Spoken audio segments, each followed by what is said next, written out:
sio yule ambaye tunamtaka. Kwa hiyo end state ya nyinyi, mwisho wenu wa mafunzo haya ya Jeshi la Kujenga Taifa, tunategemea kupate ukiwa na hizo sifa tatu.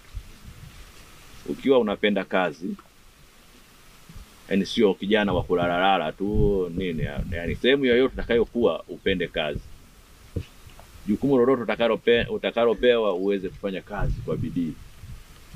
Huyo ndio kijana tunayempika ndani ya Jeshi la Kujenga Taifa.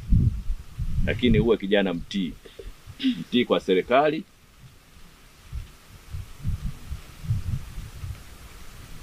mtii kwa viongozi wako. Ndio kijana tunayemtaka. Lakini mwisho wa siku kijana huyo awe ni mwaminifu. Kwa majukumu lolote tutakalokupa, basi uwe ni mwaminifu kwenye ile kazi tunayokupatia. Kwa hiyo hilo ndio ninalo